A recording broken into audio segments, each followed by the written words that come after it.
अगर second wave आ गई तो मीरा भाईंदर शहर में वापस प्राइवेट हॉस्पिटल के गले नहीं भरने चाहिए। आज जो उनके खिलाफ है वो सब प्राइवेट हॉस्पिटल के दलाल है। नहीं, मैं प्राइवेट हॉस्पिटल की दलाल नहीं हूँ और ये वो भी बहुत अच्छी तरह से जानते हैं। मीरा भाईंदर की जनता अच्छी तरह से जानती है दलाल कौन है और किसकी दलाली करते हैं। नमस्कार, आप देख रहे हैं महानगर समाचार और मैं हूं अशोक निगम। इस समय मैं हिंदू हृदय सम्राट बाला साहब ठाकरे कोविड सेंटर पे इस समय मैं आया हूं। इस हॉस्पिटल के निर्माण पिछले 26 अगस्त को होना था, जिस पे लागत आ रही है 10,33,23,864 रुपये। लगातार ये अपने जन्म से लेकर आज तक ये हॉस्पिटल विवादों में रहा। इस हॉस्पिटल के बारे में लोगों का कहना है कि जितना इस हॉस्पिटल पे खर्चा किया जा रहा है, अगर वह किसी परमानेंट स्ट्रक्चर पर खर्चा किया जाता तो वह शहर के लिए 10-20 साल काम आता। लेकिन यहाँ के मनपा आयुक्त और जनप्रतिनिधियों का कहना है, सत्ता पक्ष के जनप्रतिनिधियों और मनपा आयुक्त का कहना है कि कोरोना का दूसरा दौर आएगा। तो जब दूसरा दौर आएगा उसके लिए सिर्फ अभी इंतजाम किए जा रहे हैं। एक कहावत है, का वर्षा जब कृषि सुखानी।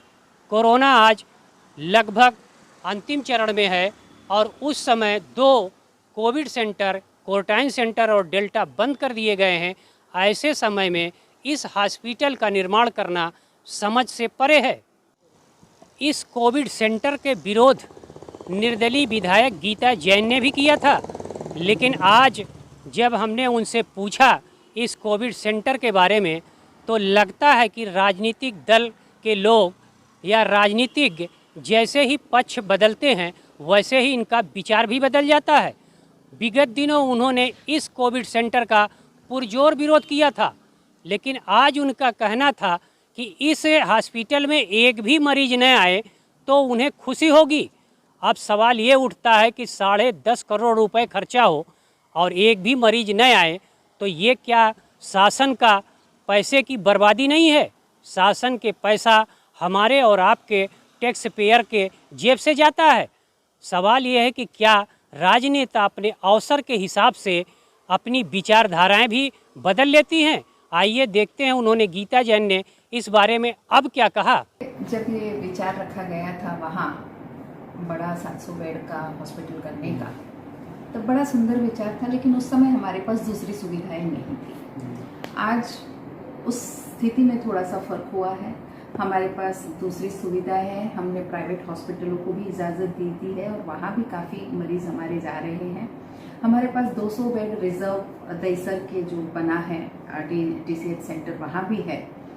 हमारा प्रमोद महाजन, मीनाताई ठाकरे धर्माधिकारी, ये सब हॉल में भी ये सुविधा की गई है और पाया गया है कि ज़्यादा पेशेंट अब नहीं आ रहे हैं। एक कारण ये भी हो सकता है कि पहले होम क्वारंटाइन की सुविधा नहीं थी, अब होम क्वारंटाइन भी अलाउ किया जा रहा है।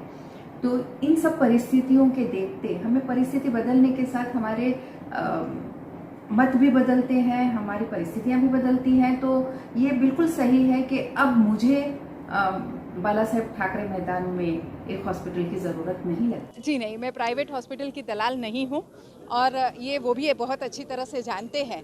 लेकिन जैसे इन पिछले दिनों में यूरोप और अमेरिका में हुआ, जब हमारी चर्चा हुई, हम लोग साथ में ही बैठे थे मुख्यमंत्री जी के पास, तो जब हमारी चर्चा हुई इस विषय में, तब उन्होंने यूरोप और अमेरिका के आंकड़े देखते हुए ये शक्यता जताई कि शायद यहाँ दूसरी लाट आए। वो बोले कि चाहे हमारा इतना खर्चा हुआ हो और एक भी पेशेंट नहीं आए, हमें बहुत आनंद है। नहीं आएगा तो चलेगा, लेकिन हमारी तैयारी ऐसी होनी चाहिए कि एक भी पेशेंट बिना खाट का रहना नहीं चाहिए। आज हमारे बीच डॉक्टर सुरेश एवले जी हैं। ये राष्ट्रीय स्वयंसेवक संघ के विचारक हैं। कल भयंदर ईस्ट में माननीय मुख्यमंत्री ने 4 विकास कार्यों का उद्घाटन किया, जिसमें से एक हिंदू हृदय सम्राट बाला साहब ठाकरे उद्यान पर टेम्परेरी तंबू और बम्बू में बनने वाले कोविड सेंटर जो विवादों में रहा है, उसके बारे में विगत दिन डॉक्टर साहब ने कहा था कि ये जो पैसा लग रहा है, अगर किसी परमानेंट जगह पे लगाया जाता तो वो 25-50 साल काम आता। जिस पर प्रताप सरनाइक ने कहा कि इस हॉस्पिटल का जो लोग विरोध कर रहे हैं वे प्राइवेट हॉस्पिटलों के दलाल हैं। तो आइए डॉक्टर साहब से पूछते हैं कि इस पर उनका क्या कहना है। डॉक्टर साहब, इस विषय पर आपका क्या कहना है?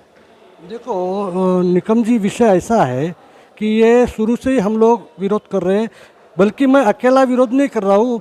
हमारे महापौर मैडम, हमारे नगर सेवक रवि व्यास जी ने भी इसका विरोध किया, पत्र भी दिया था। और हम लोग शुरू से ये बात बता रहे हैं कि इसकी आवश्यकता नहीं है शहर में। और ये बात अभी स्पष्ट हो चुकी है कि आयुक्त ने 2 क्वारंटाइन सेंटर और कोविड सेंटर ऑलरेडी बंद कर दिए, जिसमें डेल्टा है, जिसमें क्वारंटाइन सेंटर गोल्डन नेस्ट का है। और ये मैं खाली हवाई बात नहीं करता बाकी लोगों के जैसा, मेरे पास उसके डॉक्यूमेंट है। वो वहाँ काम करने वाले मेडिकल ऑफिसर्स, नर्सिंग स्टाफ और हाउसकीपिंग के, सिक्योरिटी के और अन्य कर्मचारी को उन्होंने टर्मिनेशन, स्थगिति, जॉब समाप्ति की नोटिस भी दी गई। ऐसा मेरे पास पूरे डॉक्यूमेंट है। ऐसे स्थिति में अपन एक साइड में जो रनिंग सिस्टम है, व्यवस्था है, उसको बंद किए जा रहे हैं और फिर दूसरी नई चालू करने की कोशिश कर रहे हैं। तो ये मेरे समझ के बाहर की बात है।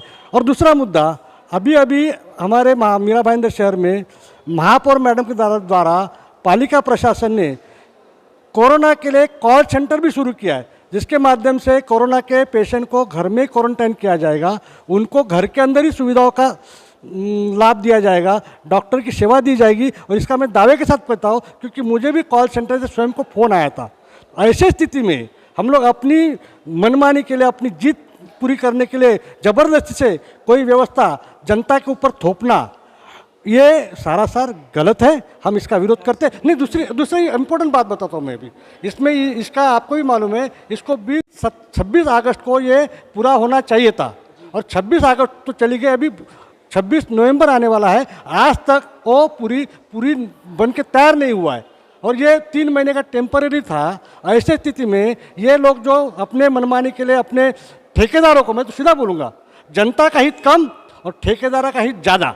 यहाँ के दुर्भाग्य ऐसा है, मीरा भाईंदर शहर के बड़े बड़े लोक प्रतिनिधि जो अपने आप को वरिष्ठ लोक प्रतिनिधि, कार्य सम्राट, जनता के हित ही समझते, इनको जनता का हित कम और ठेकेदारों का हित ज़्यादा, ये बहुत जगह जगह समय समय पे सिद्ध हो गया है। साहब, एक मिनट रुक रहा हूँ। जो प्रताप सरनाइक ने एलिगेशन लगाया कि प्राइवेट हॉस्पिटल के दलाल लोग ये विरोध कर रहे हैं, इस पे आपको क्या? इसका मेरा ये कहना है, मीरा भाईंदर की जनता अच्छी तरह से जानती है दलाल कौन है और किसकी दलाली करते हैं और किसके लिए दलाली करते हैं। मीरा भाईंदर की जनता जान चुकी है और ये अभी समझ ले, आने वाला समय इनके लिए बहुत कठिन हो जाएगा।